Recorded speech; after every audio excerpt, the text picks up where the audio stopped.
Dream Team, it's your boy Neal, back with another reaction video, guys. Here we are with Germany's oldest street legal car. 1894. Y'all didn't hear me right. I didn't say 19. I said 1894 Benz Victoria.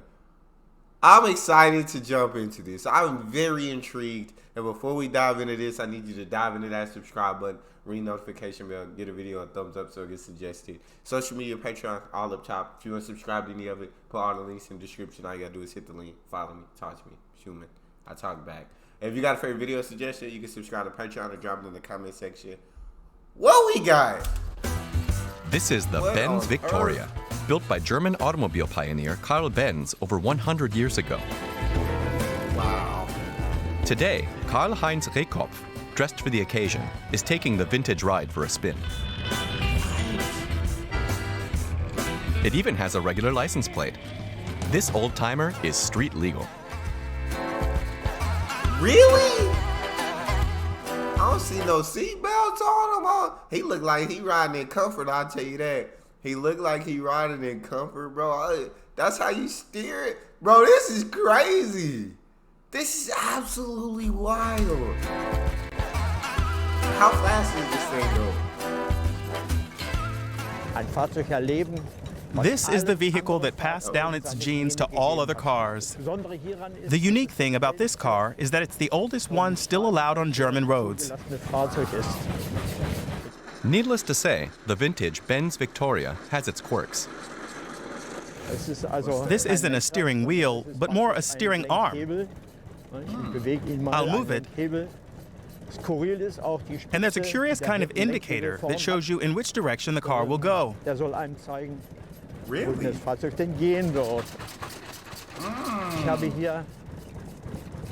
And then I have a small lever that I control with my left hand to accelerate. This car has 2 gears. And when I want to brake, I need to get out of gear quickly so that I'm in neutral. Then I can use either my foot brake or my hand brake to my left. Bro! I have 2 horns, one that I squeeze, and a so-called klaxon that I control with my foot. I like the klaxon. The klaxon's a little louder. This is crazy, bro. Like, this is really cool. I find this really awesome. Look at the wheels, man. Look at everything about this car. Is just like it's cool to see something this old, but yet it's still street legal. The thing you steering kind of, when you steer it a certain way, it kind of tells you which way the car is gonna go. This is crazy. A so-called klaxon that I control with my foot. Karl-Heinz Rehkopf bought the vintage car in 2009. Until then, it had been in the possession of the well-to-do Gutemann family for 4 generations. Wow. In fact, one former owner even managed to get the first ever speeding ticket in this car for going through town at an eye-watering 29 kilometers an hour. Well, going top speed does feel like the car is really at its limit. The steering arm and everything doesn't feel very stable.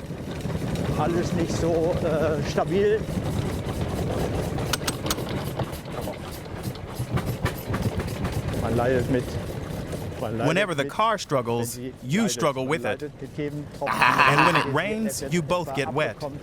You obviously want to avoid that. Yeah, definitely just pray for no rain.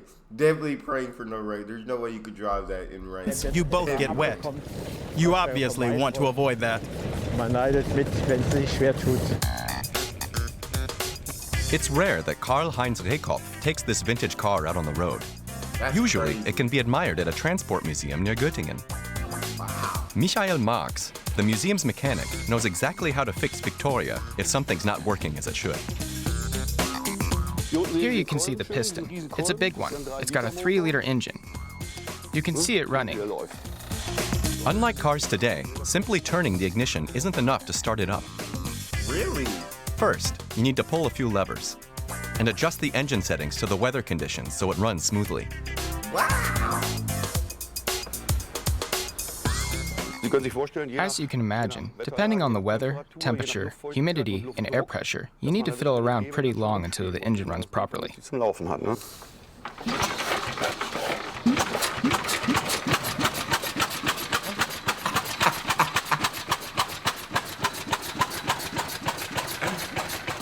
This is In crazy. April 2019, they took Benz This is literally like I just don't even know what to say because I can't believe this.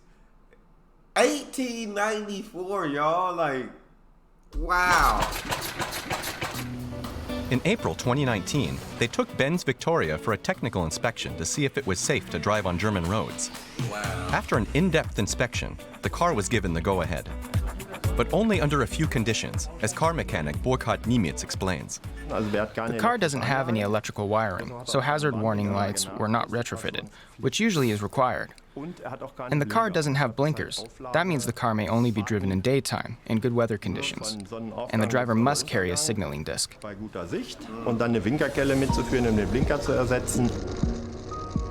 Raykop's wife is usually in charge of the signaling disc whenever the two go out for a ride. Though the car isn't really built for long-distance travel anyway, its tiny tank quickly runs out of gas. Besides, it doesn't run on ordinary fuel, but rather on petroleum ether, which these days you can only get in pharmacies. Wow.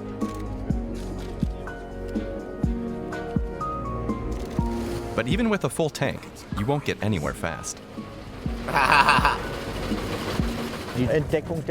I guess this is about embracing slowness. It's not about reaching your destination per se, but about enjoying the ride itself. I feel that. I like that. I like that.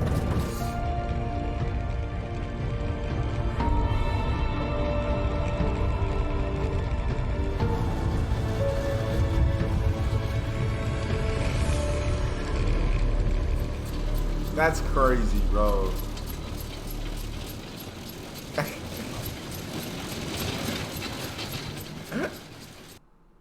I ain't gonna lie, I would hate to be behind it. But that's actually awesome. Like, just seeing something that old, just seeing that history, that how cars used to be made, and it's just really cool. And it's really cool to see how far technology has come since that car was made. It's crazy. That's all we got for this. You guys got a favorite video suggestion, you can subscribe to Patreon or drop it in the comment section. Subscribe to the channel, ring notification bell, get a video a thumbs up so it gets suggested. Social media, Patreon, all up top. You want to subscribe to any of it, put all the links in the description. All you got to do is hit the link, follow me, talk to me. Love talking to you guys. You guys are the most incredible team on YouTube. It's your boy Neal, out.